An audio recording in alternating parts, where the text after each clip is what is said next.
Let me go back to something personal. I know I'm brash. I know that sometimes I grate people who've never heard me. What the heck is he? I don't like his attitude. I don't like his New York accent. I don't like that he's so pushy. I don't like that he comes at you so hard. And I don't like his aggression. Maybe that's all true.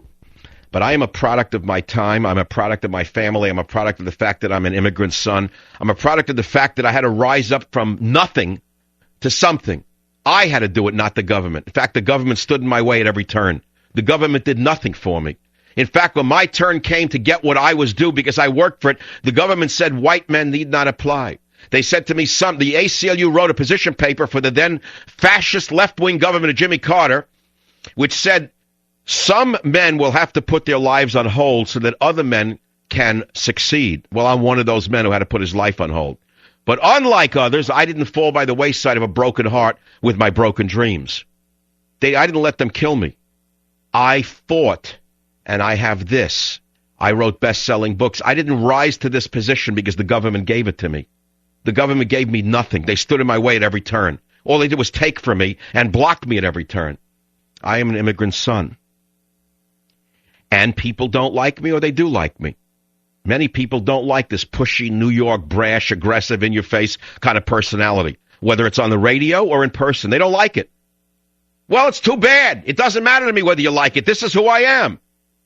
I don't care whether you're a Greek immigrant, an Irish immigrant, or an immigrant from anywhere. How the hell do you think you're going to make it in this country? By letting someone give it to you? You know where you'll end up? As my father would say, the meek shall inherit you know what. He used to sneer at that phrase from the Bible. The meek shall inherit. He used to mock that phrase. He used to say to me, the meek shall inherit you know what. It's what floats up at Coney Island, he said to me at low tide. He said, that's what the meek shall inherit.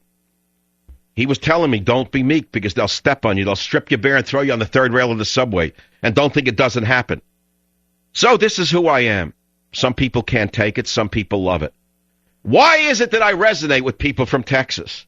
And I don't resonate with these effete, wonderful, sophisticated, so nice, good people from California? How come?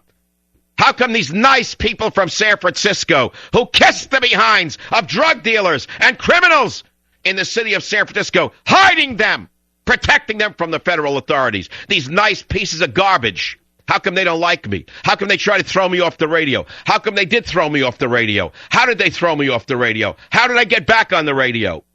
I was off the air in San Francisco for 4 months. Nobody even knows why it happened or how it happened. No one will cop to it. I know it was political. I know it was done by a top politician. I can't prove it because that's the way the government works. You can't prove anything when they do their dirty deeds. I know that I was blacked out. And they thought that they had me. They thought they killed me. They thought that they ended my career in radio. They didn't want me talking in the city of San Francisco. Yeah, I'm on hundreds of other stations. But it hurt me that I was off the air where I had built an audience over 15 years. It really hurt me. It got me mad. And when I get mad, I get to work. I didn't go sniveling to the FCC. I didn't go hire a lawyer to sue somebody.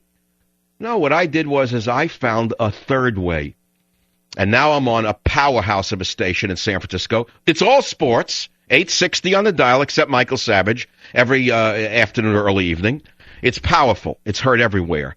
How did this happen? Did the government give it to me? Did I go to a diversity officer and say, officer, they took me off the air and I'm a conservative, which is a minority in the city of San Francisco, and I want you to help me?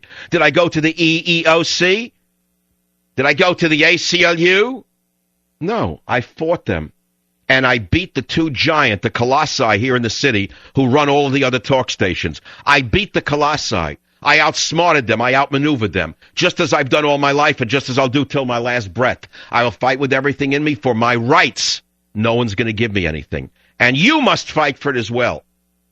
You say, what the heck are you doing at your age? Why are you doing all this? You know, isn't it time for you to just retire? Stop yelling. You're going to get a heart attack or something. I don't know what I'm going to get. Maybe I'll give you a heart attack instead if you don't like what I say. Maybe I'll get a heart attack. I don't know what's happening. It's up to God at this point. I do the best I can health-wise. I wrote the books on it. I do the vitamins. I do the best I can. And that's the end of it. I'm not going to sit here like a neurotic lunatic worrying about be moderate, be this, be that. Watch out. Who could live like that? Put the Lone Star on your soul, my friend. Take that imaginary lone star that these Texans wore on their hats and put it on your soul and get ready for the battle of your life, because between now and October, and very soon, not even October, very soon, you're going to have the battle of your life. Take a look what Obama did today. Did you hear about that one? Did you hear what the good old Robin Hood just did to you today, what he's trying to do today? Oh, you didn't hear about it.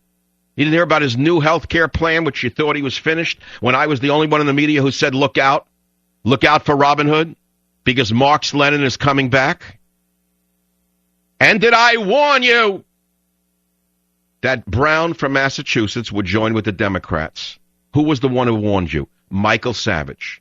Brown just voted for the jobs bill. He joined the Democrat majority. I told you the guy was a compromising fraud. You didn't listen to me.